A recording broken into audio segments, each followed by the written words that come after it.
الرجيم بسم الله الرحمن الرحيم صاد والقرآن ذي الذكر بل الذين كفروا في عزة وشقاق كم أهلكنا من قبلهم من قرن فنادوا ولا تحين مناص وعجبوا أن جاءهم منذر منهم وقال الكافرون هذا ساحر كذاب أجعل الآلهة إلها واحدا إن هذا لشيء عجاب وانطلق الملأ منهم أن امشوا واصبروا على آلهتكم إن هذا لشيء يراد ما سمعنا بهذا في الملة الآخرة إن هذا إلا اختلاق أأنزل عليه الذكر من بيننا بل هم في شك من ذكري بل لما يذوقوا عذاب أم عندهم خزائن رحمة ربك العزيز الوهاب أم لهم ملك السماوات والأرض وما بينهما فليرتقوا في الأسباب جند ما هنالك مهزوم من الأحزاب كذبت قبلهم قوم نوح وعاد وفرعون ذو الأوتاد وثمود وقوم لوط وأصحاب الأيكة أولئك الأحزاب إن كل إلا كذب الرسل فحق عقاب وما ينظر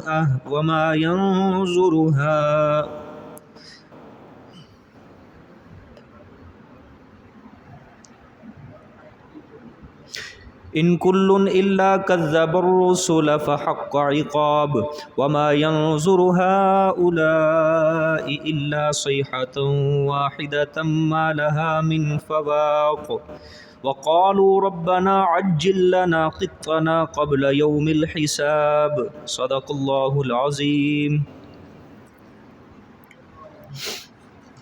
گزشتہ سورت صافات مکمل ہوئی. اللہ پاک اس کو جتنا سمجھایا گیا اپنی بارگاہ میں قبول و منظور فرمائے. اب یہ سورت صاد ہے اور اس کا موضوع بھی وہی سورت صافات والا ہے اور یہ سورت سبا کے اوپر ہی مرتب ہے. سورت سبا کا دعویٰ یہی تھا کہ اللہ کے سوا کوئی شفیع غالب نہیں. پھر سورت فاطر تھی، اس کے بعد اس کا دعویٰ تھا کہ اللہ کے سوا کوئی عبادت کے لائق نہیں. اس کے بعد پھر سورت یاسین آئی، سورت صافات آئی، اب سورت صاد ہے. یہ تینوں صورتیں سورت سبا کے اوپر مرتب ہیں. سورت یاسین میں اللہ نے بتایا کہ جب ہم نے منکرین کو پکڑا، جب ہم نے ان کو عذاب بھیجا اس قوم کے اوپر، تو ان کے مظلومہ سفارشی مشکل وقت میں ان کے کام نہیں آئے، لہٰذا وہ شفیع غالب نہیں. سورت صافات کے اندر اللہ نے پھر فرمایا کہ مشرکین جن کو خدا کے ہاں شفیع غالب سمجھتے ہیں وہ تو خود عاجز اپنے عجز کا خدا کے سامنے اظہار کر رہے ہیں. 7 نبیوں کا اللہ تعالیٰ نے ذکر فرمایا. اللہ نے فرمایا دیکھو حاجات میں مشکلات میں کس طرح گڑ گڑا کے رو کے مجھے پکار رہے ہیں، تو جو اتنے عاجزی کا اظہار کریں وہ کس طرح شفیع غالب ہو سکتے ہیں. اب سورت صاد کے اندر اور زیادہ ترقی ہوگی. اللہ پاک فرمائیں گے کہ مشرکین جن کو شفیع غالب سمجھتے ہیں وہ اپنی عاجزی کا اظہار کرنے کے علاوہ خود تکلیفوں کے اندر، مصائب کے اندر، آزمائشوں کے اندر مبتلا رہے. اس لیے وہ کس طرح کارساز بن سکتے ہیں، کس طرح وہ تمہاری اللہ کے آگے زوری زور سفارش کروا سکتے ہیں. ٹھیک ہے کہ عاجزی کرنے کے علاوہ خود مصیبتوں میں، تکلیفوں میں، آزمائشوں میں مبتلا رہے، پھنسے رہے، وہ کس طرح اللہ کے ہاں شفیع غالب بن سکتے ہیں؟ سورۃ صاد کا یہ موضوع ہوگا۔ اب خلاصہ شروع کے اندر سورت کی تمہید ہوگی اور ترغیب ہوگی قرآن پڑھنے کی، اور تخویف ہوگی اس کے بعد، پھر اس کے بعد زجر ہوگا، پھر اس کے بعد ایک مشرکین کے اوپر شکوہ ہوگا، پھر اللہ پاک کی صورت میں 5 نقلی دلائل بیان فرمائیں گے۔ کتنے؟ 5 نقلی دلائل اور ایک عقلی دلیل اور ایک دلیل وحی۔ ٹھیک ہے جی، یہ خلاصہ ہے۔ کتنے نقلی دلائل؟ 5 اور ایک عقلی دلیل ہوگی۔ ٹھیک ہے، 5 نقلی دلائل حضرت داؤد علیہ السلام کا ذکر ہوگا، حضرت ابراہیم علیہ السلام کا ذکر ہوگا، اس کے علاوہ حضرت اسماعیل کا بھی ذکر ہوگا۔ اتنا 4-5 نبیوں کے اللہ پاک، ایوب علیہ السلام کا ذکر ہوگا، یہاں پہ 4-5 نبیوں کے ذکر ہوں گے انشاءاللہ۔ اور اس سورت کا جو دوسرا نام مفسرین بیان کرتے ہیں، اس سورت کا دوسرا نام سورت داؤد بھی ذکر کیا گیا ہے۔ ٹھیک ہے، کیونکہ اس سورت میں حضرت داؤد علیہ السلام کا بڑا عظمت کے ساتھ، بڑی شان کے ساتھ اللہ پاک نے ذکر خیر فرمایا اس صورت میں۔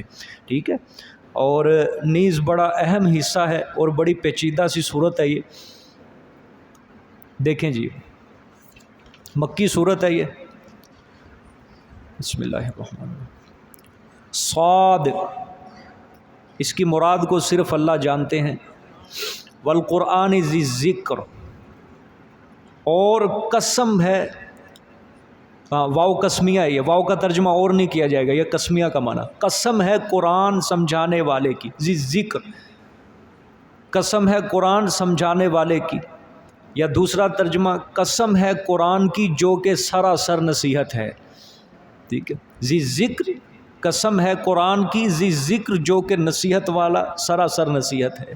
ٹھیک ہے، یہ دیکھو تمہید بھی ہے اور ترغیب بھی ہے۔ ٹھیک ہے، تمہید بھی ہے اور ترغیب بھی ہے۔ ایک مضمون اللہ جو بیان کرنے لگے ہیں آگے، اس کی پہلے اللہ پاک تمہید باندھ رہے ہیں اور پھر ساتھ اس کو پڑھنے کی ترغیب بھی دے رہے ہیں۔ قسم اٹھائی اللہ پاک نے کس کی؟ قرآن کی۔ اور اللہ نے فرمایا یہ کوئی عام کتاب نہیں ہے، یہ قصے کہانیاں نہیں ہیں اس کے اندر، یہ ذی ذکر، یہ نصیحت کے اوپر مبنی ہے، یہ سراپا نصیحت ہے، یہ اس کا یہ نصیحت کا، واعظ کا سر چشمہ ہے، منبع ہے یہ ہمارا قرآن، یہ نصیحت جو ہے۔ ٹھیک ہے، یہ اللہ پاک ترغیب اس لیے دے رہے ہیں تاکہ سامع کے ذہن میں اگلا جو اللہ مضمون بیان کرنے کے، سامع کے ذہن میں اس کا شوق پیدا ہو، اس کا جذبہ پیدا ہو، اس کا شوق پیدا ہو۔ آگے بل الذین کفروا فی عزۃ و شقاق، اب یہ زجر ہے۔ زجر کیا ہے؟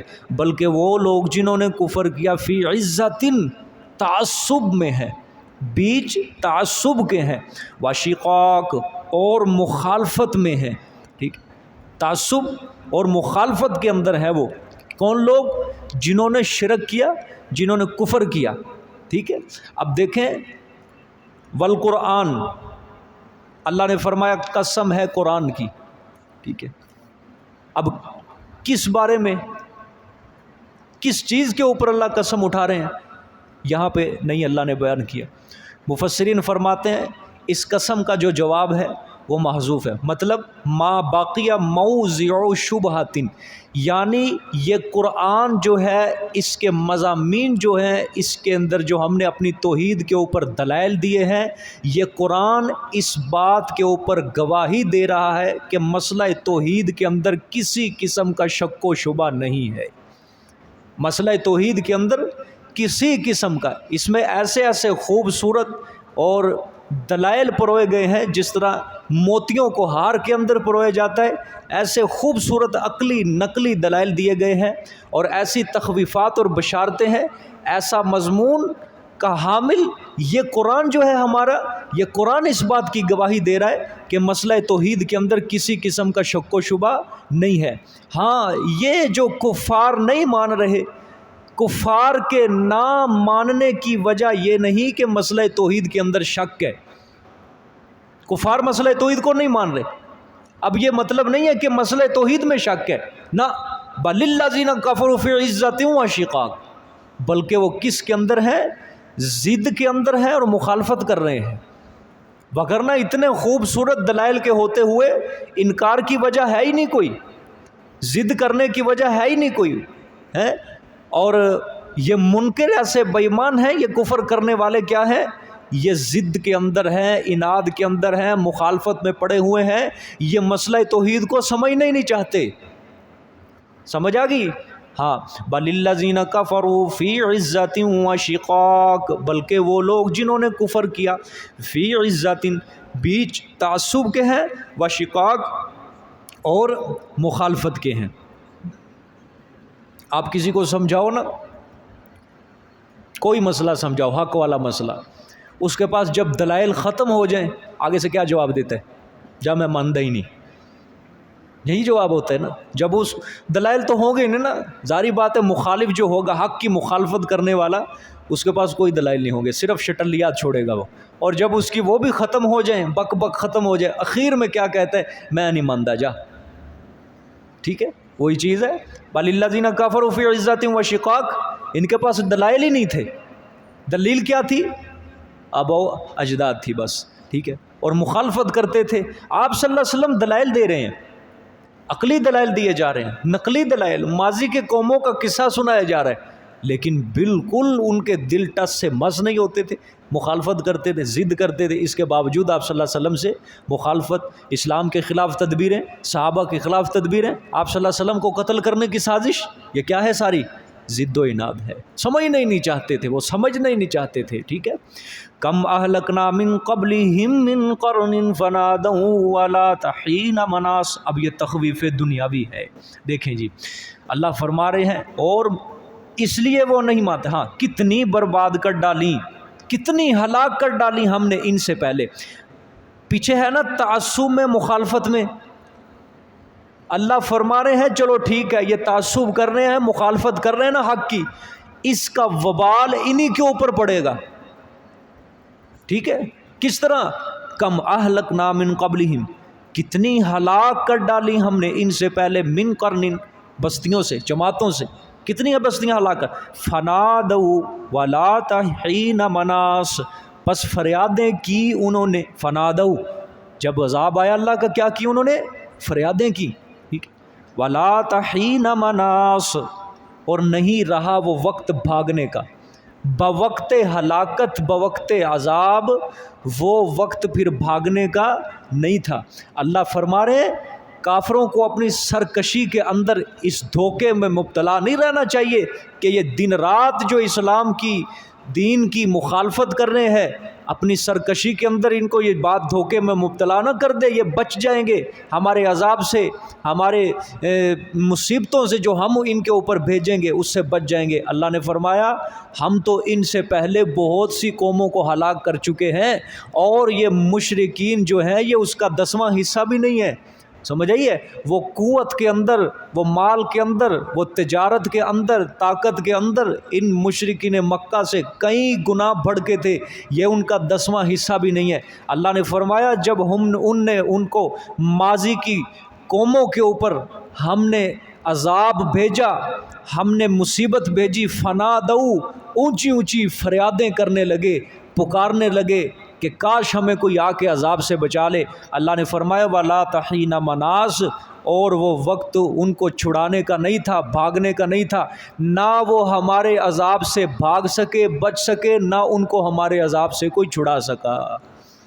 ٹھیک ہے، تخویف دنیاوی ہے، دنیا کے عذاب کا ڈراوا اللہ پاک دے رہے ہیں۔ اب آگے ہے شکوہ، زجر ہے پہلے، وَعَجِبُوا أَنْ جَاءَهُمْ مُنذِرٌ مِّنْهُمْ، زجر ہے بڑا زبردست، اور تعجب کرتے ہیں، اور تعجب کیا انہوں نے کس کا؟ أَنْ جَاءَهُمْ مُنذِرٌ مِّنْهُمْ، یہ کہ آ گیا ان کے پاس ڈرانے والا، منہم، انہی میں سے، یعنی حیرانگی کے اندر پڑے ہوئے، تعجب کے اندر پڑے ہوئے کہ انہی میں سے ان کے پاس ایک ڈرانے والا آ گیا۔ ٹھیک ہے، یہ مطلب اللہ یہ بیان فرما رہے ہیں کہ مشرکین جو تھے نا، میں نے کہا ہر دور کا مشرک جو ہوتا ہے وہ بشریت کا انکار ہوتا ہے، وہ سمجھتا ہے بشریت جو ہے نبوت کے منافی ہے، یہ دونوں چیزیں اکٹھی نہیں ہو سکتی، ٹھیک ہے۔ جو رسول ہوتا ہے وہ نوری ہوتا ہے، وہ کہتے تھے، ہر قوم نے اپنے نبی کو یہی جواب دیا کہ تو ہماری طرح ہی بشر ہے۔ سورۃ کاف کے اندر بھی مشرکین نے کیا کہا تھا کہ تو کیا ہے، ہماری طرح ہی بشر ہے۔ اللہ نے فرمایا میرے پیغمبر جواب دو، قل انما انا بشر مثلکم یوحی الی انما الہکم الہ واحد، سوائے اس کے نہیں میں تمہاری طرح کا بشر ہوں، میری طرف وحی کی جاتی ہے کہ اللہ کے سوا کوئی معبود نہیں، تمہارا میرا الہ کیا ہے، ایک الہ ہے، بس ایک ہی معبود ہے۔ اور ہر قوم نے اپنے پیغمبر کو یہ طعنہ دیا کہ تو ہماری طرح بشر ہے، تو کس طرح نبی بن گیا؟ جو نبی ہوتا ہے وہ نوری ہوتا ہے۔ اللہ نے فرمایا یہ بھی تعجب کر رہے ہیں کہ انہی میں سے ایک ڈرانے والا آ گیا، انہی میں سے ایک ڈرانے والا آ گیا، اس لیے وہ کہتے تھے ہم نہیں مانتے اس کو پیغمبر، کیونکہ یہ ہماری طرح ہی کیا ہے، بشر ہے، ٹھیک ہے۔ وقال الکافرون ھذا ساحر کذاب، اور کہا کافروں نے ھذا ساحر، یہ جادوگر ہے، کذاب بہت بڑا جھوٹا ہے، ٹھیک ہے، استغفر اللہ، اعوذ باللہ، شکوہ اللہ پاک نے کیا۔ اللہ نے فرمایا یہ کافر ضد و عناد کے اندر اس قدر بڑھ چکے ہیں، یہ صرف انکار ہی نہیں کر رہے، یہ میرے پیغمبر کو طرح طرح کے فتوے لگا رہے ہیں اور طرح طرح کی پھپتیاں کس رہے ہیں۔ پہلے انہوں نے کیا کہا، ساحر، جب آپ صلی اللہ علیہ وسلم ان کو معجزہ دکھاتے تھے، چاند دو ٹکڑے ہوا مثلا، تو انہوں نے کیا کہا آگے سے، یہ کوئی جادو ہے، یا ہماری عقلوں کے اوپر پانی پھیر دیا اس نے، ٹھیک ہے، ہماری آنکھوں کو باندھ دیا ہے، لہٰذا یہ کیا ہے، بہت بڑا جادوگر ہے، یہ کوئی نبی نبی نہیں ہے، استغفر اللہ، ٹھیک ہے۔ اور آگے کذاب اور ظالم، وہ یہ نہیں کہتے تھے آپ صلی اللہ علیہ وسلم کو جھوٹا، بلکہ کذاب کا مطلب ہوتا ہے بہت بڑا جھوٹا، استغفر اللہ، اس کا یہ مطلب ہوتا ہے، ٹھیک ہے۔ یہ بہت بڑا جھوٹا ہے، کس میں، دعوی نبوت کے اندر، یہ جو بار بار کہہ رہا ہے نا، بار بار کہہ رہا ہے کہ میں نبی ہوں، اللہ کی طرف سے نبی بنا کر بھیجا گیا ہوں، یہ کوئی نبی نہیں ہے، یہ اپنے اس دعوے کے اندر کیا ہے، جھوٹا ہے۔ پیچھے سورت کے اندر کیا کہا تھا اللہ پاک نے، انہوں نے کیا کہا کہ ہم اپنے الہوں کو چھوڑ دیں لشاعر مجنون، ایک شاعر اور مجنون کے کہنے پر، استغفر اللہ، وہاں پہ شاعر اور مجنون اور یہاں پہ ساحر کذاب، یہ دو یہاں پہ اللہ پاک نے لفظ بیان فرمائے کہ دیکھو ہمارے پیغمبر نے کتنے کتنے طعنے برداشت کیے اور کتنے کتنے فتوے برداشت کیے، لیکن ہمارے نبی نے مسئلہ توحید بیان کرنے سے بالکل بھی کوتاہی اور کمی اختیار نہیں کی، ہر لمحہ ہر لہجہ دن رات انہوں نے میرے مسئلہ توحید کو بیان کیا ہے، سمجھ آئی ہے۔ یہ اس دعوے اللہ شکوہ کرنے، اللہ فرما رہے ایسے راست گو انسان کی طرف جھوٹ کی نسبت کرنا یہ سراسر ضد و عناد ہے۔ 40 سال ہمارے نبی نے ان کے اندر کاٹے اپنی زندگی کے، یہ خود اپنی زبان سے کہتے تھے کہ صادق ہے تو امین ہے، لیکن آج جب ہمارا مسئلہ توحید اس کی زبان پر آ رہا ہے، یہ صادق اور امین کہنے والے یہی بے ایمان، یہ میرے پیغمبر کو کیا کہہ رہے ہیں، کذاب کہہ رہے ہیں۔ آج اپنی زبانوں سے یہ کہا کرتے تھے نا کہ تو صادق ہے، تجھ سے بڑا سچا کوئی نہیں، تو امین ہے، تجھ سے بڑا ایمانت دار کوئی نہیں ہے، تو امین ہے۔ اور آج ہمارے مسئلہ توحید کی وجہ، اصل میں ضد و عناد جو ہے نا، ان کو نبی سے نہیں، اصل میں ضد و عناد ہمارے مسئلہ توحید سے ہے، ٹھیک ہے۔ نبی سے تو ضد و عناد نہیں تھی ان کو، ٹھیک ہے، نبیوں کے قائل تھے وہ۔ جب آپ صلی اللہ علیہ وسلم نے فاران کی چوٹی صفا پہاڑی پہ اعلان کیا تھا، یا ایھا الناس انی رسول اللہ الیکم جمیعا، کہ میں تم سب کی طرف اللہ کا نبی بنا کر بھیجا گیا ہوں، کسی نے کچھ نہیں کہا تھا، کچھ بھی نہیں ہوا تھا۔ انہوں نے کہا تھا اچھا نبی ہیں آپ اللہ کی طرف سے، تو بتائیں کوئی اللہ کی طرف سے پیغام لے کر آئے ہیں؟ آپ نے فرمایا قولوا لا الہ الا تفلحوا، یہ پیغام ہے کہ اللہ کے سوا کوئی معبود نہیں ہے۔ بس یہاں سے آگ بھڑکی، پہلے دن ہی پتھر پڑے۔ سب سے پہلے جس نے پتھر مارا وہ آپ کا سگا چچا ابو لہب تھا، اس نے اٹھا کے پہلے دن لہو لہان۔ آپ ذرا اندازہ کریں 40 سال جس شخص نے محبتیں ہی محبتیں دیکھی ہوں چاروں جانب، 40 سال جس کے پاؤں میں پھول بچھائے جاتے ہوں، 40 سال جس کو صادق اور امین جس نے اپنے بارے میں سنا ہو، اچانک لوگ اس کو کذاب کہنے لگ جائیں، اچانک لوگ اس کو جادوگر کہنے لگ جائیں، اچانک لوگ اس کو پتھر مارنے لگ جائیں، اچانک وہ 40 سالہ محبتیں ایک لمحے کے اندر نفرتوں کے اندر تبدیل ہو جائے، پھول بچھانے والے راستے میں کانٹے بچھانے لگ جائیں، آپ اندازہ لگا سکتے ہو اس کی پریشانی کا؟ نہیں لگا سکتے۔ لگا سکتے ہیں کوئی اندازہ اس کی پریشانی؟ 40 سال اس نے اپنی قوم کے اندر کاٹے، اور وہ جو دکھ تکلیف درد پہنچانے والے تھے وہ غیر نہیں تھے، وہ اپنے ہی تھے، اور اپنوں کی چوٹ بھی بہت زیادہ ہوتی ہے۔ بہت زیادہ ہوتی ہے اپنوں کی چوٹ، رشتہ دار، قبائلی زندگی، پھر قبائلی زندگی. اور قبائلی زندگی کیا ہوتی ہے کہ ایک انسان اگر قبیلے کے اندر کوئی مخالفت کر دے تو پورا قبیلہ تیار ہو جاتا ہے اس کو اپنے قبیلے سے نکالو. اب جب وہ قبیلے سے نکل گیا اس کی تو جائے پناہ بھی کوئی نہیں، کدھر جائے گا؟ کون سا قبیلہ اس کو پناہ دے گا؟ تنہائی کی زندگی. پھر وہ قبائلی زندگی اس طرح ہوا کرتی تھی، یعنی جلا وطن کر دینا کسی کو کہ ہمارے قبیلے میں، ہمارے شہر کے اندر تو نے نہیں رہنا، بس نکل جائے گا. لیکن پھر بھی اللہ کے رسول صلی اللہ علیہ وسلم کی اللہ نے مدد بھی کری. حضرت خدیجہ رضی اللہ تعالیٰ عنہ کے ذریعے خود اللہ قرآن میں سورہ زحا میں کہتے ہیں وَوَجَدَكَ عَائِلًا فَأَغْنَىٰ، دیکھیں میرے پیغمبر آپ تنگ دست تھے لیکن ہم نے آپ کو غنی کر دیا. ٹھیک ہے، حضرت خدیجہ کا نکاح آپ سے کروایا اور انہوں نے اپنا مال دولت پیسہ سب کچھ آپ کے اوپر لٹایا. ابو بکر صدیق تھے، بہت بڑے تاجر تھے، اللہ پاک نے پہلے نمبر پہ انہوں نے کلمہ پڑھا، تقویت پہنچی آپ صلی اللہ علیہ وآلہ وسلم کو. سمجھ آئیے کہ نہیں؟ ہاں، تو وہ دکھ پہنچانے والے، وہ تکلیفیں پہنچانے والے، وہ درد دینے والے 40 سال کے بعد ایک ہی لمحہ ذرہ برابر سوچا تک بھی نہیں انہوں نے ذرہ برابر بھی سوچا تک بھی نہیں کہ بابا یہ 40 سال ہمارے اندر رہے، چلو سوچتے ہیں آیا یہ جو مسئلہ بیان کر رہے کچھ تحقیق کر لیتے ہیں، کیا یہ سچ بول رہا ہے یا نہیں بول رہا. تحقیق بھی نہیں کی، اسی پہاڑی کے اوپر انہوں نے پتھر مارے، اسی پہاڑی کے اوپر لہو لہان کیا تھا. تو کیا عالم ہوگا اس وقت کا. ٹھیک ہے، تو اللہ فرما رہے ہیں میرے پیغمبر اصل مسئلہ آپ سے نہیں ہے، اصل مسئلہ ان کو یہ ہے کہ آپ کی زبان کے اوپر ہمارا مسئلہ توحید آج چل پڑا ہے. جس مقصد کے لیے ہم نے آپ کو دنیا میں بھیجا تھا آپ نے آج وہ مقصد اس کا اعلان کیا ہے، اس وجہ سے یہ کیا کر رہے ہیں؟ ضد کر رہے ہیں، مخالفت کر رہے ہیں. ھذا ساحر کذاب، اس وجہ سے آپ کو ساحر کہہ رہے ہیں، کذاب کہہ رہے ہیں، الیاذ باللہ. سمجھ آ گئی ہے کہ نہیں؟ اللہ اکبر. آگے دیکھیں جی، اجعل الآلہۃ الہا واحدا ان ھذا لشیء عجاب. اب انہوں نے کیا کہا زبان سے؟ اور کہا کافرون، ہاں آیا کر دیا اس نے، اجعل الآلہۃ، آیا کر دیا اس نے سارے معبودوں کا الہ واحدہ، ایک ہی معبود. ٹھیک ہے، سارے معبودوں کا اس نے ایک معبود بنا دیا. کیا کہا تھا؟ لا الہ الا اللہ. اب یہاں سے مسئلہ غور سے سمجھنا یہ بات. ٹھیک ہے، اب غور سے دیکھو، آپ صلی اللہ علیہ وآلہ وسلم ان سے اللہ منوانا چاہتے تھے؟ نہیں. کہ اللہ کو مانو؟ نہیں. مسئلہ ہی سارا جو تھا، اختلاف جو سارا تھا وہ الہ کے اندر تھا. آج پڑھے لکھے لوگوں کو بھی بہت بڑا دھوکہ ہے اس چیز کا کہ آپ صلی اللہ علیہ وسلم اللہ کی ذات منوا رہے تھے ان سے، اور بڑے بڑے پروفیسر اس چیز کے دھوکے کے اندر مبتلا ہیں. وہ سمجھتے ہیں کہ مشرکین مکہ اللہ کو نہیں مانتے تھے، وہ آپ صلی اللہ علیہ وسلم نے جو دعوت دی وہ اللہ کو ماننے کی دعوت دی تھی. یہاں دیکھو آیت کیا کہہ رہی ہے، سارے الہوں کا ایک الہ بنا دیا اس نے. ٹھیک ہے، وہ کہتے تھے الہ ایک نہیں ہے، الہ کئی ہیں. ٹھیک ہے، کہ الہ ایک نہیں ہے، الہ کئی ہیں. آپ صلی اللہ علیہ وسلم کہتے تھے نہ، الہ صرف واحد اللہ ہے.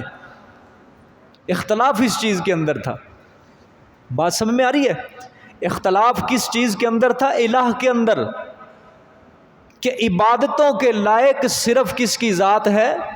اللہ کی ذات.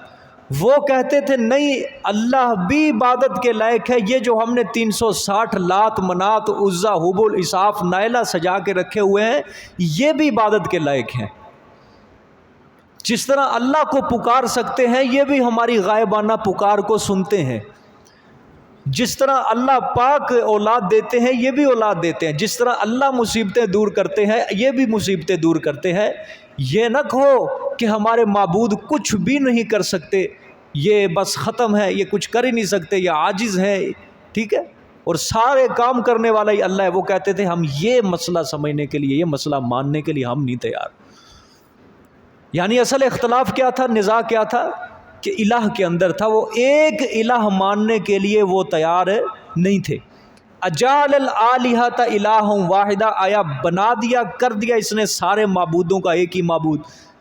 اور آگے کیا کہا انہوں نے، ان ھذا لشیء عجاب، بے شک یہ البتہ چیز ہے بڑی تعجب کی، حیرانگی ہے ہمیں کہ سارے الہوں کا کیا کر دیا اس نے، ایک ہی الہ بنا دیا۔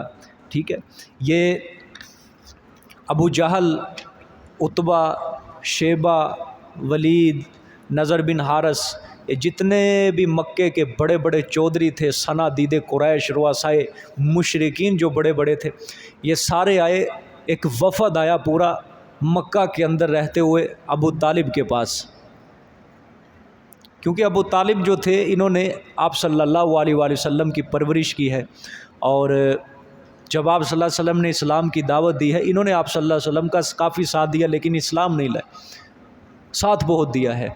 اس لیے آپ صلی اللہ علیہ وآلہ وسلم کو ان کی بڑی فکر تھی کہ میرا چچا ہر کام میں میرا ساتھ بھی دیتا ہے لیکن توحید کو کیوں نہیں قبول کرتا، اسلام کی خدمت بھی کر رہا ہے لیکن توحید کیوں نہیں قبول کرتا، کلمہ کیوں نہیں پڑھتا، کیوں نہیں اللہ کو ایک الہ تسلیم کرتا۔ اس فکر کے اندر آپ صلی اللہ علیہ وسلم ان کے بارے میں بڑا تھے، لیکن اللہ تعالیٰ نے جس طرح منظور ہدایت اور گمراہی کا اختیار اور صرف کس کے پاس رکھا ہے، اللہ کے پاس رکھا ہے۔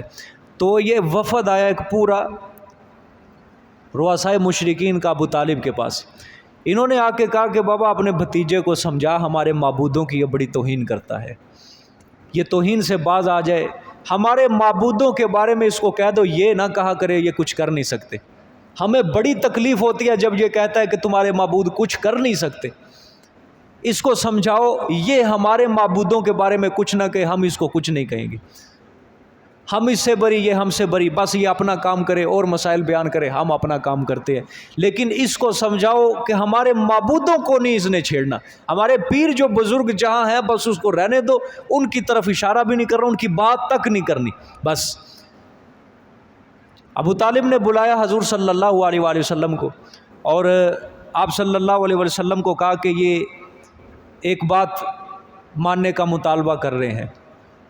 تو آپ صلی اللہ علیہ وآلہ وسلم نے ابو طالب کو کہا کہ چچا جان، میں آپ کو ان کو ایک ایسی بات ماننے کا مطالبہ کرتا ہوں، تقاضا کرتا ہوں کہ اگر یہ وہ بات مان لیں گے نا تو پورے عرب کے اوپر یہ حکومت کریں گے، پورا عرب ان کی عزت کرے گا اگر وہ یہ بات مان لیں گے۔ آپ صلی اللہ علیہ وسلم نے ابو طالب سے یہ کہ ان کو ایک بات کے ماننے کا میں مطالبہ کرتا ہوں، یہ وہ بات مان لیں پورا عرب ان کی عزت کرے گا۔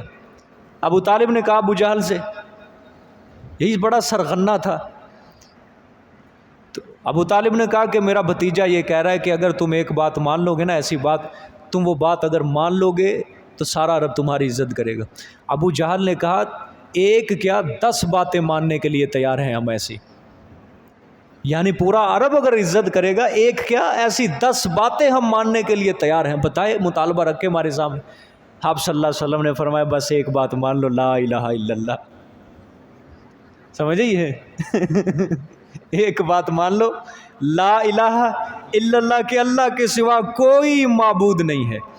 جب انہوں نے یہ بات سنی نا تو پھر کیا کہا انہوں نے، وَانْطَلَقَ الْمَلَأُ مِنْهُمْ، اور چل پڑے سردار منہم ان سے، بس چڑھ گیا غصہ۔ پھر یہ بات کہتے اٹھے تھے وہ، اجعل الآلہۃ الہ واحدہ، اچھا سارے الہوں کا ایک الہ بنا دیا، یہ بات کہی انہوں نے۔ وَانْطَلَقَ الْمَلَأُ مِنْهُمْ، وہ سردار سارے کے سارے اٹھ کے وہاں سے چل پڑے، ٹھیک ہے، رواں دعا ہو گئے، تتر بتر ہو گئے سارے، غصہ چڑھ گیا نا، بزرگوں کے خلاف بات برداشت نہیں ہوئی انہوں نے، ٹھیک ہے، پیر صاحب کی توہین ہو گئی ہے، اللہ کی جتنی مرضی توہین ہو اس کے اوپر کوئی دل ان کا دکھیا نہیں ہوتا، خراب نہیں ہوتا، کوئی دل اوپر نیچے نہیں ہوتا، بس پیر کی بدنامی نہ ہو، پیر کے خلاف کوئی لفظ نہ بولا جائے، بس اس کے لیے جان بھی قربان ہے، اور اللہ پاک کی جتنی مرضی توہین ہو، اللہ کی جتنی مرضی گستاخی ہو، اس کے اوپر کسی کو بھی فکر نہیں ہے، کسی کو بھی فکر نہیں ہے۔ اس لیے تو اللہ کہتے ہیں قرآن میں کئی جگہ پہ اللہ پاک نے یہ شکوہ کیا ہے، ما قدر اللہ حق کا قدری، کہ جس طرح میری قدر کرنے کا حق تھا تم لوگوں نے میری اس طرح قدر نہیں کی ہے. سمجھ آئی ہے؟ اللہ فرماتے ہیں قرآن میں وَمِنَ النَّاسِ مَن يَتَّخِذُ مِن دُونِ اللَّهِ اندادا يُحِبُّونَهُ كَحُبِّ اللَّهِ، لوگوں میں سے بعض ایسے ہیں کہ وہ لوگوں سے اس طرح محبت کرتے ہیں، انہوں نے اللہ کے ساتھ ند بنائے ہوئے ہیں، شریک بنائے ہوئے ہیں، اور وہ ان سے اس طرح محبت کرتے ہیں جس طرح اللہ سے محبت کرنے کا حق ہے. یعنی جو محبت اللہ سے کرنی چاہیے تھی وہ کس سے کرتے ہیں؟ لوگوں سے کرتے ہیں وہ محبت، حالانکہ وہ محبت مجھ سے کرنی چاہیے تھی. ٹھیک ہے، اللہ اکبر. تو یہ بات وہ کہتے ہوئے اٹھے اجعل الآلہۃ الہا واحدہ، یہ سارے معبودوں کا اس نے ایک ہی معبود بنا دیا، لہٰذا ہم یہ کام نہیں کر سکتے. وانطلق الملأ منہم، اللہ نے فرمایا وہ چل پڑے. ملأ مطلب سردار اور جتنے بڑے بڑے چودھری تھے. اب دیکھیں اہل حق کی جو مخالفت کرتے ہیں سب سے پہلے چودھری اٹھے گا. کیوں؟ اس کی سرداری جاتی ہے، اس کو پتہ ہے اگر یہ قوم اس کی طرف چل پڑی، اس کی بات ماننے لگی، ہم تو گئے، ہماری سرداری ساری ختم، اور یہ کیا بن جائے گا؟ بادشاہ بن جائے گا، سردار بن جائے گا، قوم اس کے پیچھے لگے گی. ان کو اس چیز کا خطرہ پڑ جاتا ہے. اس لیے قوم میں سے سب سے پہلے جو مخالفت کرنے والے ہوتے ہیں وہ چودھری، بڑے بڑے لوگ جو ہوتے ہیں عہدے دار، وہ اہل حق کی مخالفت کر. ہر پیغمبر سورۃ اعراف کے اندر اللہ پاک نے ہر نبی کی تفصیل کے ساتھ وہاں ذکر کیا اللہ نے تبلیغ کا. جب بھی کسی پیغمبر نے توحید کی دعوت دی اللہ پاک نے فرمایا سب سے پہلے پیغمبر کے مقابلے میں چودھری بولے ہیں، بڑے بڑے سردار جو قوم کے وڈیرے لوگ جو ہیں وہی بولتے ہیں. ٹھیک ہے، چھوٹے لوگ نہیں بولتے.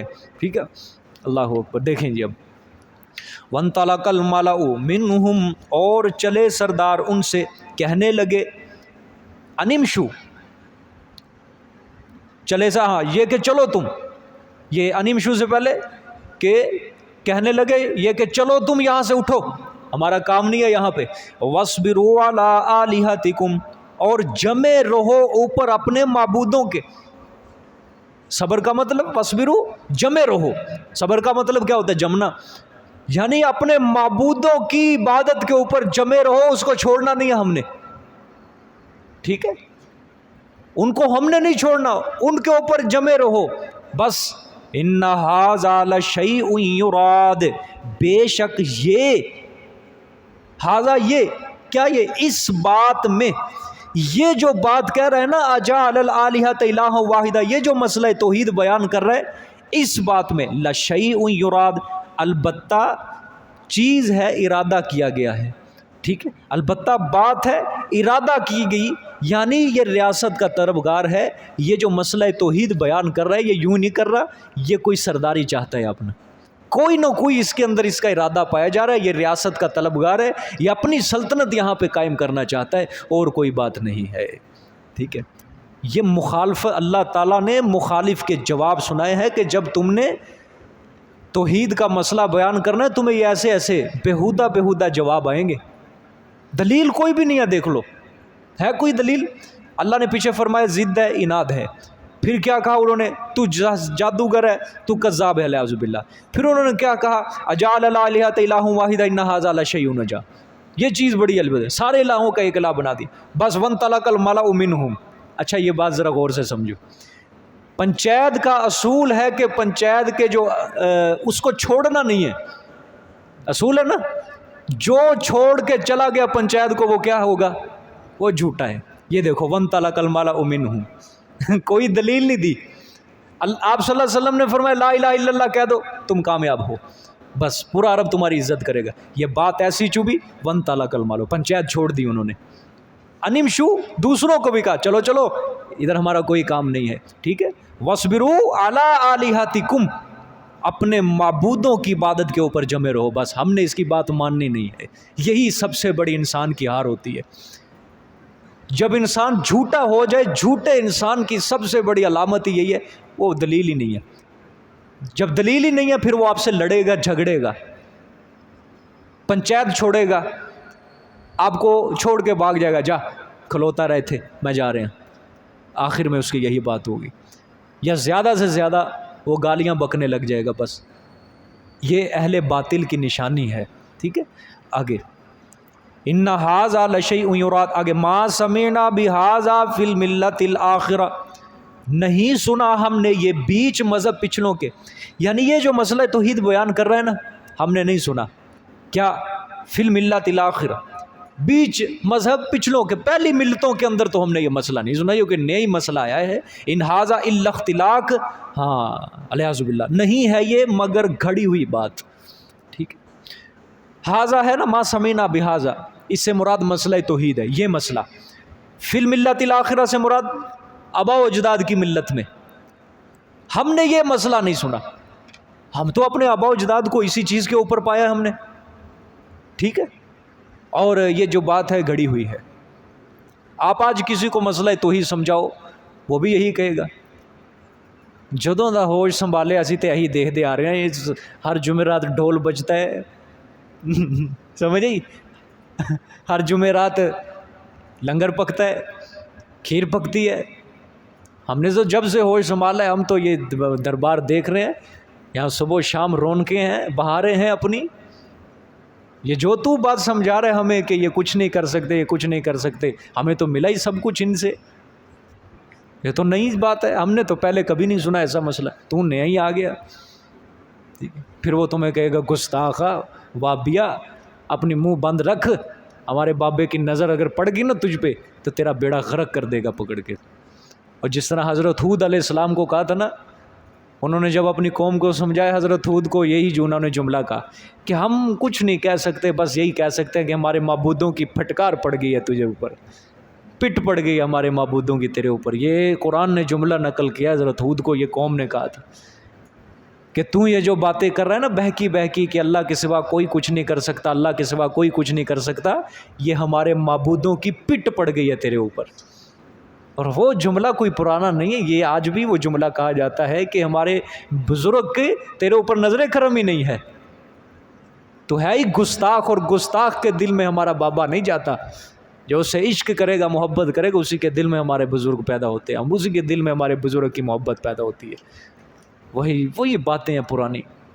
شیطان بڑا بے ایمان ہے، اس نے ہر جگہ یہ اپنا سسٹم، اپنا پورا نظام عالم اس نے پورا سجایا ہوا ہے، ہر کسی کو اس نے اپنے اس کے اوپر لگایا ہوا ہے، کسی کو سود کھانے پہ لگایا ہوا، کسی کو رشوت کھانے پہ لگایا ہوا ہے، کسی کو اس نے بے انصافی کے اوپر لگایا ہوا ہے، کسی کو اس نے دھوکے بازی، کسی کو ناپ تول کی کمی، کسی کو کس جگہ، کسی کو بے حیائی میں، کسی کو زنا میں، کسی کو شراب کے اندر، کسی کو شرک کے اوپر لگایا ہوا ہے۔ اور آپ درباروں کے اندر دیکھیں، یہاں تو ماشاءاللہ سارے گناہ کٹھے ہوئے ہوتے ہیں، یہاں پہ بے حیائی بھی ہوتی ہے، بے شرمی بھی ہوتی ہے، موسیقی بھی چلتی ہے، شرک بھی ہوتا ہے، گناہ ہوتے ہیں، بدعات ہوتی ہیں، سارے گناہ یہاں پہ اکٹھے ہوتے ہیں، سمجھیے۔ اور یہ شیطان جو ہے یہ کہتا ہے، شیطان جو ہے نا یہ کہتا ہے بزرگ کو زندگی کے اندر، اگرچہ اس کو نظر نہیں نہ آتا، یہ کہہ کہ تم مر صحیح ایک بار، کر لے جتنی توحید بیان کرنی ہے، میری جڑیں پوٹ رہا ہے نا، تو چلا جائے گا، لیکن مجھے مہلت ملی ہوئی ہے، مجھے ایک وقت تک مہلت ہے، بڑی لمبی میری زندگی ہے، تو مر، تو 50-60 سال زندہ رہے گا نا، تو قبر میں جائے گا، میں تیری قبر کو نہ پجواؤں تو مجھے شیطان نہ کہنا۔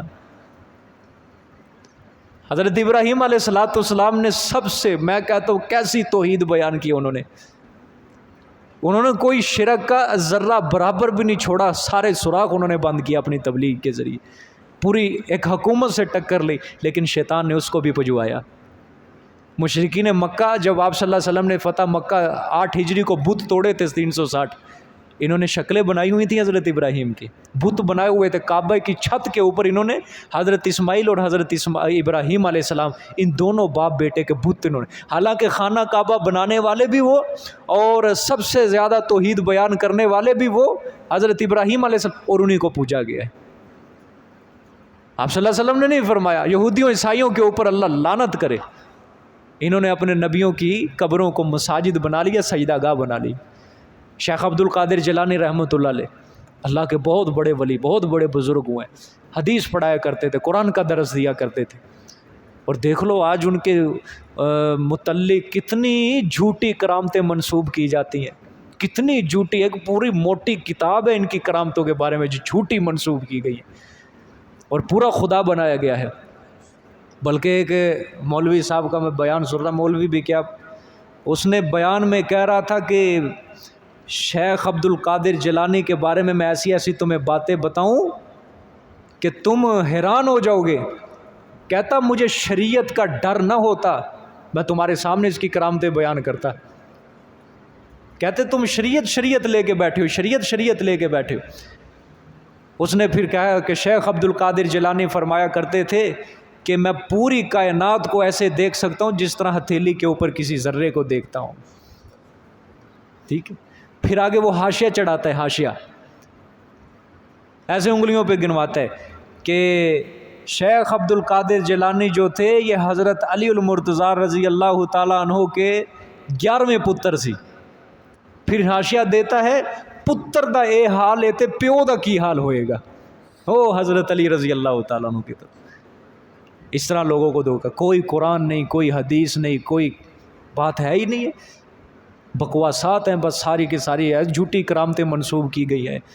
اور جب وہ فوت ہوئے دیکھ لو شیطان نے ان کی قبر کو پجوایا. جتنے بھی ہمارے بزرگان دین یہ پاکستان کے اندر کتنے پرانے، یہ علی حجویری رحمۃ اللہ علیہ جو لاہور کے اندر جو دربار ہے یہ کوئی 2 صدیاں 3 صدیاں 4 صدیاں پرانا ہے، بہت 5-6 صدیاں پرانا ہے. یہ شیخ عبد القادر جیلانی رحمۃ اللہ علیہ آپ صلی اللہ علیہ وسلم سے تقریباً 300-400 سال بعد ان کا عرصہ ہے، ان کی زندگی ہے. امام غزالی رحمۃ اللہ علیہ یہ 4-5ویں صدی کے سارے بزرگان دین ہے. بابا فرید الدین رحمۃ اللہ علیہ جو پاک وطن والے بہت پرانے بزرگ ہیں. لیکن آج شیطان نے ان کی قبروں کے اوپر کیا ہے، پورا دنگا فساد، پورا شرک چل رہا ہے.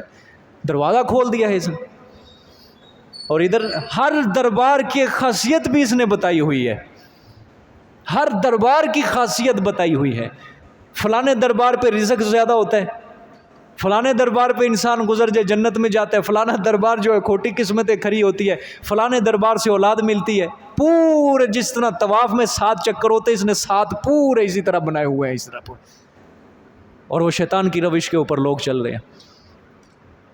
پاک پتن جاؤ، بشتی دروازہ گزر جاؤ، بس سمجھو جنت کے اندر بندہ چلا گیا ہے. بس یہ کدھر لکھا ہے، کہاں لکھا ہے، کوئی قرآن حدیث، کوئی حدیث، کوئی آپ صلی اللہ علیہ وسلم کی روایت، کوئی روایت نہیں، کوئی دلیل نہیں ہے. بلکہ ایک ویڈیو کے اندر میں دیکھ رہا ایک مفتی صاحب ہیں ایک مسلک کے، اس سے کسی نے سوال کیا کہ یہ جو بشتی دروازے کے اندر سے گزرتے ہیں تو یہ کہیں سے ثابت ہے قرآن اور حدیث سے؟ خدا کی قسم وہ مولوی مفتی ایک دلیل نہیں اس نے دی اس بات کے اوپر، ایک دلیل نہیں دی. کیا کہا اس نے؟ بس ہم جی بزرگوں کا معمول ہے یہ، بس صرف یہ دلیل بزرگوں کا معمول ہے. کس بزرگ کا معمول ہے؟ کوئی دلیل نہیں ہے. ہم بزرگوں سے سنتے آ رہے ہیں یہ بہشت کا دروازہ. اور دلیل کیا دے رہا ہے؟ قبر جنت کے باغوں میں سے ایک باغ ہے اور جہنم کے گھڑوں میں سے ایک گھڑا ہے. یہ حدیث اس نے پکڑی کہ آپ صلی اللہ علیہ وسلم نے فرمایا کہ قبر جنت کے باغوں میں سے ایک باغ اور جہنم کے گھڑوں میں سے ایک گھڑا ہے. تو بابا فرید کی قبر، وہ اللہ کے ولی تھے، وہ جنت ہو گئی، تو وہ جو بشتی دروازہ وہ جنت کا دروازہ ہو گیا. چل صغرا کبرا ملا ملو کے کیا کر دیا اس کو بشتی دروازہ ثابت اس نے کر دیا. جس طرح آگے چاہے جتنے مرضی جاہل بیٹھے ہوں، جو مرضی وہ سبحان اللہ سبحان اللہ، لیکن کدھر سے اٹھا کے اس نے کدھر بات وہ دروازے کے اوپر فٹ کی اس نے. ٹھیک ہے بھائی، پھر بشتی دروازہ ادھر ہی کیوں لگایا ہے؟ ہر جگہ لگاؤ بشتی دروازہ. جب تمہارے نزدیک بابا فرید الدین رحمۃ اللہ علیہ کا دروازہ جو ہے وہ بشتی جنت کا دروازہ، وہ قبر جنت ہے، تو پھر ہر دربار پہ لگاؤ نا بشتی دروازہ. اپنے مسلک کو پورا ثابت کرو. بس کیا ہے جی بزرگوں کا ایک دلیل بھی نہیں ہے. یقین کرو ایک دلیل بغیر دلیل کے بس وہ انہوں نے کیا ہے رستوں کے اوپر چل رہے ہیں. بس شیطان نے لگایا ہوا ہے. اور آپ ان کو جتنا مرضی سمجھیں، نہیں سمجھیں گے. وہ کیا ہوگا؟ وہی فی عزت و شقاق، ضد ہے، مخالفت ہے. بس وہ ماننے کے لیے تیار ہی نہیں ہے. شیطان نے پکا کر دیا ہے بس تمہیں 100 دلیلیں بھی آ جائے نا، تم نے نہیں ماننا، تم نے نہیں ماننا. سمجھئے؟ لیکن نہیں مانیں گے وہ. اللہ پاک پناہ عطا فرمائے. جب انسان کا ذہن گھومتا ہے نا پتہ نہیں لگتا. قرآن پاک میں اللہ پاک نے اسی لیے یہ دعا نہیں ذکر کی، ربنا لا تزغ قلوبنا بعد اذ ہدیتنا وہب لنا من لدنک رحمہ، کہ اللہ مجھے ہدایت آنے کے بعد میرے دل کو ٹیڑھا نہ کر دینا. امام فخر الدین رازی رحمۃ اللہ علیہ قرآن پاک کی تفسیر لکھی ہے انہوں نے، تفسیر کبیر کے نام سے مشہور ہے. اصل نام اس کا مفاتیح الغیب، غیب کے خزانے، اور معروف ہے تفسیر کبیر کے نام سے. پوری زندگی انہوں نے ان کے زمانے کے اندر جتنے باطل فرقے اٹھے تھے، سب سے بڑا باطل فرقہ معتزلہ کا فرقہ اٹھا، 4-5 کے قریب ان کے زمانے میں بڑے بڑے فرقے اٹھے. 7ویں صدی ہجری کے یہ غالباً یہ مفسر ہے، بہت بڑے مفسر. انہوں نے پوری زندگی اپنی باطل فرقوں کے خلاف دلائل دینے میں گزار دی انہوں نے. اور قرآن پاک کی جو تفسیر لکھی ہے نا انہوں نے، اس کا مقابلہ ہی کوئی نہیں ہے عربی تفسیروں کے اندر. اس کا اردو ترجمہ بھی میں پڑھ رہا تھا کل 2-3 دن پہلے، ہو چکا ہے کہ فضل قدیر کے نام سے اردو ترجمہ. اور فلسفے کے اوپر انہوں نے تفسیر لکھی ہے یہ، اور بالکل باطل فرقوں کے خلاف انہوں نے دلائل دیے ہیں سارے. ایسی ضخیم جلدوں کے اندر تفسیر ہے ان کی، مایا ناز تفسیر ہے ان کی. امام فخر الدین رازی دلیل بڑی کمال کی دیتے تھے. کہتے جب یہ مرض الوفات میں تھا نا، شیطان آیا ان کے پاس انسانی شکل میں آ کے، اس نے انہوں کا سب سے زیادہ جو زندگی گزری نا اللہ تعالیٰ کی ذات کے اوپر انہوں نے دلائل دی ہیں. بس شیطان آیا، شیطان نے کہا کہ اللہ کے متعلق تیرا کیا عقیدہ ہے؟ امام فخر الدین رازی نے کہا کہ میرا اللہ کے متعلق عقیدہ یہ ہے کہ اللہ ایک ہے. اس نے کہا دلیل دے. امام فخر الدین رازی نے ایک دلیل دی، اس نے پھر توڑ دی دلیل، شیطان نے رد کر دی. دوسری دلیل وہ بھی رد کر دی، تیسری دلیل وہ بھی رد، چوتھی وہ بھی رد، پانچویں 359 دلیلیں امام رازی نے دی. 359 شیطان نے ساری دلیلیں رد کی. بالآخر اللہ نے ذہن میں اس کے ڈالا کہ اوے فخر الدین تو یہ کیوں نہیں کہہ دیتا کہ میں اللہ کو بلا دلیل ایک مانتا ہوں. امام فخر الدین نے پھر کہا مجھے دلائل کی ضرورت ہی نہیں ہے، میں اللہ کو بغیر دلیل کے ایک مانتا ہوں، جا. بس وہ چلا گیا چپ کر. اس طرح گمراہ کرتا ہے شیطان. اس کے پاس بڑا علم ہے، یاد رکھنا علم ہے بڑا. ہاں، گمراہ کرتے وقت ایسی گولی دے گا انسان کو پتہ نہیں چلتا. اس لیے استقامت کی دعا کیا کرو اللہ کے آگے، استقامت کی. اللہ ہمیں سیدھے رستے پہ اگر چلایا ہے اس پر استقامت عطا فرما. ہمیں ہمارا قدم نہ پھسل جائے کسی مقام پہ، کسی جگہ پہ، زندگی میں کسی موڑ کے اوپر جا کے کہ ہم تیرے مسئلے توحید سے دور ہو جائے. ہاں، اپنے آپ کو عبادتوں کے اوپر یاد رکھنا، کبھی مغرور نہ ہونا. یہ سارا اللہ کا فضل سمجھو، اللہ کا احسان سمجھو اپنے اوپر. یہ اس کی رحمت ہے، اس کا فضل ہے بس سارے کا سارا. اور بخشش بھی ہوگی نا تو اس کے فضل سے اور اس کے احسان سے ہوگی. باقی اپنے عملوں کے اوپر کبھی اعتبار نہ کرنا، یاد رکھنا. بس دعا کیا کرو یا اللہ تیرے احسان کے، تیرے فضل کے خواہش مند ہے، بس ہمارے اوپر اپنے فضل، اپنی رحمت کا ایک بوند ہی صرف برسا دے ہماری بخشش کے لیے، وہ کافی ہے یا اللہ پاک.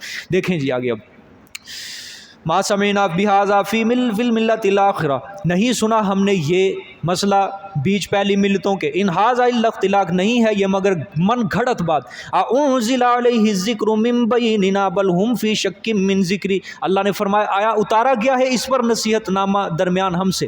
ہاں، یہ کافر جو تھے یہ کہتے تھے کہ یہ جو قرآن اترا ہے اس کے اوپر، یہ صرف اسی کے اوپر اترنا تھا.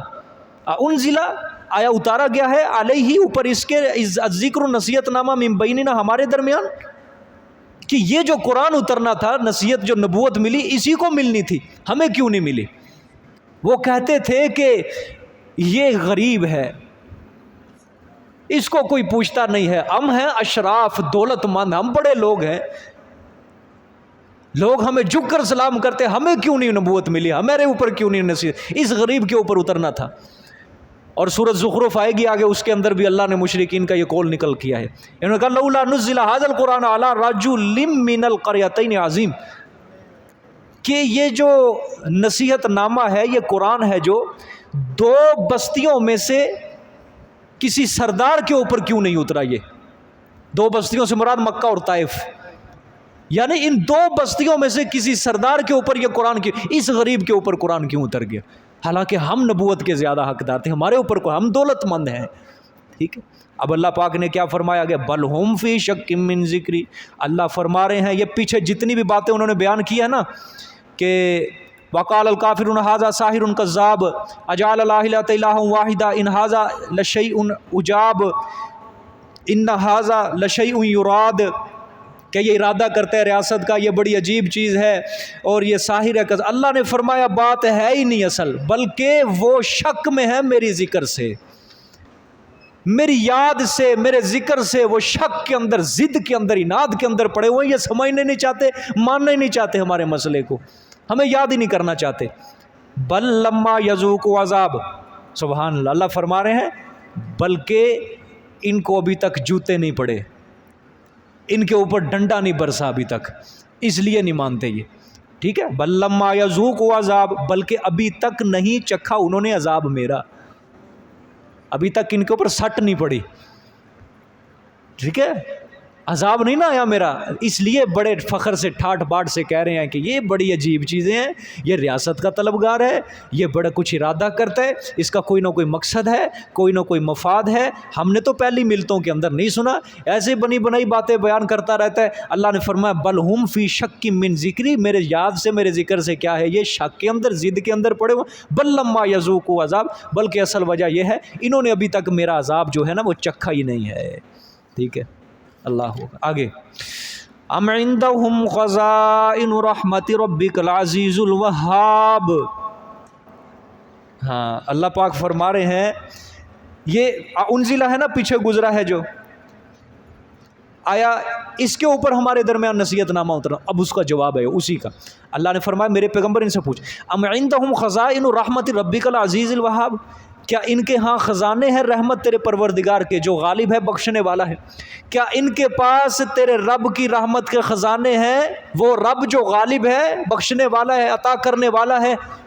ایک بات. دوسری ام لہم ملک السماوات والارض وما بینہما، آیا واسطے ان کے ہے بادشاہت آسمان اور زمین کی اور جو کچھ اس کے درمیان ہے؟ فلیرتقوا فی الاسباب، ہاں پس چاہیے کہ چڑھیں وہ بیچ آسمان کے رسیاں تان کر. غور سے سمجھو اسی کا جواب. وہ کہتے تھے نا ہمارے اوپر کیوں نہیں نبوت اتری، ہمارے اوپر کیوں نہیں قرآن اترا، وہی ہمارے اوپر اترے. اللہ فرما رہے ہیں کہ یہ ایسے بڑے بڑے بانگ دعوے کرتے ہیں، لمبے لمبے دعوے کرتے ہیں، اپنے سے بڑا یہ کسی کو سمجھنا نہیں چاہتے اور سمجھتے ہیں کہ نبوت ہمیں کیوں نہیں ملی. اللہ فرما رہے میرے پیغمبر ذرا پوچھ ان سے، کیا اللہ کی رحمت کے خزانے ان کے ہاتھ میں ہیں، ان کے اختیار میں، ان کے قبضے میں ہے؟ کہ اللہ کی رحمت کی تقسیم ان کے اختیار میں ہے کہ وہ جس کو مستحق سمجھے کہ بس نبوت اس کو مل جائے گی، وہ جس کو مستحق سمجھے کہ بس رسالت اس کو مل جائے گی، اسی کے سر پہ نبوت کا تاج رکھیں گے؟ کیا ان کے پاس ہے اللہ کی رحمت کے خزانے؟ یا دوسری بات، یا پھر وہ زمین و آسمان کی ساری بادشاہت ان کے ہاتھ میں ہے اور جو کچھ زمین و آسمان کے درمیان ہے وہ سب کچھ ان کے ہاتھ میں ہے، وہ سب کچھ ان کے. ہاں اگر یہ پھر یہ بات ہے نا، اگر زمین و آسمان کی بات ان کے ہاتھ میں ہے تو پھر ممکنہ اسباب بروئے کار لا کر جتنا بھی کوئی کوشش کر سکتا ہے نا، ان کو فلیرتقوا فی الاسباب، جاؤ رسیاں تان کر آسمان کی طرف چڑھو اور وہی کو روک کے دکھاؤ، تم روک کے دکھاؤ. پھر جو ہم اپنے نبی کو نبوت دیتے ہیں نا، اس کو روک کے دکھاؤ نبی بننے سے. ہم وہی اتارتے ہیں نا آسمان سے، اس کو چاہیے کہ روک کے دکھاؤ وہی، پھر وہاں سے وہی لے کر آئیں پھر اور لا کے کسی بندے کے اوپر بھی نازل کر دیں. اللہ فرماتے ہیں بڑے بڑے تعلی سے، بڑے فخر سے مغرور ہو کر یہ دعوے کرتے ہیں نا کہ گویا کچھ سب کچھ ان کے اختیار میں. اللہ نے فرمایا پھر کہو ان کو میرے پیغمبر فلیرتقوا، جاؤ چڑھو آسمان کی طرف. کیا مطلب؟ چڑھ ہی نہیں سکتے، کچھ بھی نہیں ہے ان کے پاس، بس صرف کیا ہے، بیہودہ باتیں بکواسات کر رہے ہیں. یہ کیا ہے؟ بیہودہ باتیں بکواسات کر. ہمیں نبوت کیوں نہیں ملی، ہمیں نبوت کیوں نہیں ملی؟ نہ اللہ کی رحمت کے خزانے ہیں ان کے پاس، اور نہ ان کے پاس زمین و آسمان کی بادشاہت ہے، اور باتیں کر رہے ہیں کہ نبوت نہیں ملی، نبوت ہمیں کیوں نہیں ملی. آگے جندم ما ہنالک مہزوم من الاحزاب. اب یہ تسلی آپ صلی اللہ علیہ وسلم کے لیے. غور سے، جندن اس سے پہلے ہم، یہ لشکر ہیں، ما ہنالک یہاں پر یعنی مکہ میں، مہزوم شکست دیا ہوا، من الاحزاب جماعتوں سے. تسلی دیکھو کتنی زبردست. آپ صلی اللہ علیہ وسلم کو اللہ نے تسلی دی، یہ مشرکین مکہ کے مغلوب ہونے کی اللہ نے پیشن گوئی کی ہے. اللہ نے فرمایا یہ مشرکین جو ہے نا، جندم ما ہنالک مہزوم، یہ جو یہاں پہ لشکر ہے نا، یہ یہ بڑا حقیر سا لشکر ہے، چھوٹا سا لشکر ہے. میرے پیغمبر سمجھتے کیا ہے اپنے آپ کو؟ زیادہ طاقتور ہے یہ. اللہ نے فرمایا مہزوم ان قریب ہلاک ہونے والا ہے. وہ جو پچھلی جماعتیں گزری ہیں نا بڑی، انہی میں سے ایک چھوٹا سا یہ لشکر. انہوں نے بھی انبیاء کے خلاف ہرزہ سرائی کی، تکذیب کی، مخالفت لی انبیاء سے، اور یہ مشرکین بھی آپ کی مخالفت. یہ لشکر کیا چھوٹا سا حقیر ہے. ایک نہ ایک دن ہم ان کا بھی صفحہ ہستی سے نام و نشان مٹا دیں گے، ختم کر دیں گے ان کو. آگے تخویف دنیاوی. کذبت قبلہم قوم نوح وعاد وفرعون ذو الاوتاد، تکذیب کی ان سے پہلے قوم نوح نے اور عاد نے اور فرعون جو میخوں والا تھا. ٹھیک ہے، دو ترجمے ہیں اس کے، دو تفسیریں. ذو الاوتاد فرعون جو میخیں والا. ایک تو وجہ یہ اللہ پاک نے فرمایا میخیں سے مراد کہ ایسی سلطنت تھی عظیم الشان اس فرعون کی کہ اس نے اپنے ملک مصر میں میخیں گاڑ رکھی تھی اپنی سلطنت کی، اس نے اپنا اقتدار جما رکھا تھا. لیکن اللہ نے فرمایا تکذیب کی اور ہم نے کیا کر دیا؟ اکھاڑ دیا، اس کو بھی غرق کر دیا. اور دوسرا اس کا تفسیر یہ کی گئی ہے کہ اس کی اگر کوئی بات نہیں مانتا تھا، ایسا ظالم تھا، اس کے پاؤں میں ہاتھوں میں یہ میخیں گاڑتا تھا. یہ ترجمہ ہے. ٹھیک ہے، دونوں ٹھیک ہے. اس وجہ سے اللہ نے کہا جو میخوں والا تھا. وَثَمُودُ وَقَوْمُ لُوطٍ وَأَصْحَابُ الْأَيْكَةِ، اور قوم سمود اور قوم لوط انہوں نے بھی تکذیب کی. وَأَصْحَابُ الْأَيْكَةِ، اور اصحاب الایکہ یہ جھنڈ والے. جی منصور بھائی بتائیں اصحاب الایکہ سے کون مراد ہے؟ کس کی قوم ہے یہ؟ جی جی جی جی جی سمیع اللہ بھائی، جب میں جس سے پوچھتا ہوں وہی بولا کرے بس. جی اصحاب الایکہ سے کون سی قوم ہے یہ؟ رفیق بھائی یہ سارے پیچھے سکینہ والے ہیں. حضور صلی اللہ علیہ وسلم کی نہیں. جی وہ طاہا بھائی پیچھے کیمرہ مین. اصحاب الایکہ سے کس کی قوم مراد ہے؟ جی ایک منٹ، میں جس سے پوچھ رہا ہوں بس میں یہ مجھے پتہ ہے کہ جس سے میں نے پوچھا. ہاں میاں وقار رحمت صاحب، حاجی ارشد صاحب، اصحاب الایکہ.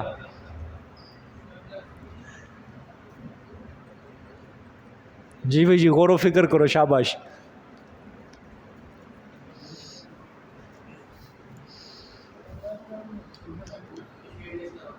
ہاں جی ہاں پیچھے سے دیکھا ہے آپ نے کہیں.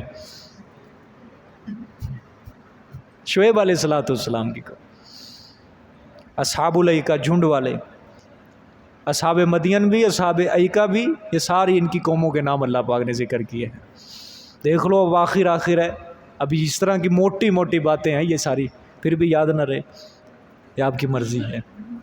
ہاں واصحاب الایکہ اور اصحاب الایکہ، یعنی قوم شعیب نے بھی کیا کیا؟ ہمارے نبیوں کو جھٹلایا ہے.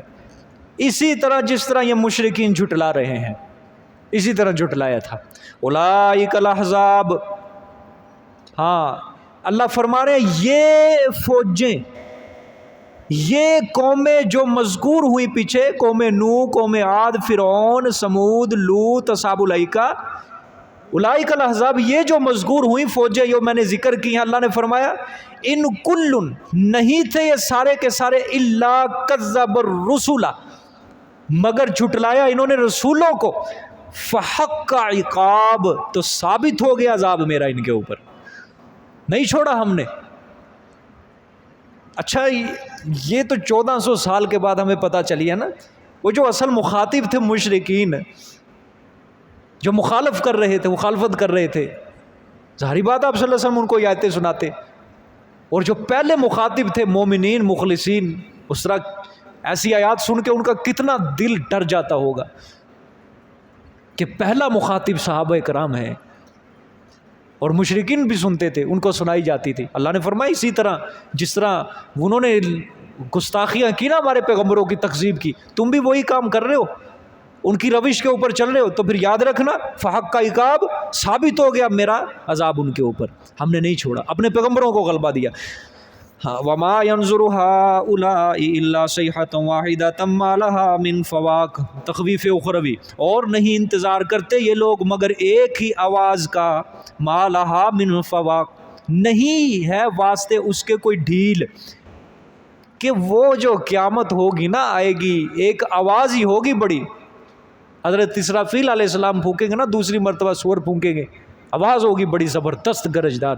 اللہ نے فرمایا وہ ایک چیخ ہوگی، کسی کو اس وقت کوئی مہلت ہی نہیں دی جائے گی، کوئی مہلت ہی نہیں دی جائے گی کسی کو. وَقَالُوا رَبَّنَا عَجِّل لَّنَا قِطَّنَا قَبْلَ يَوْمِ الْحِسَابِ، اور اللہ نے فرمایا ان بے ایمانوں کو ہم تخویفیں سنا سنا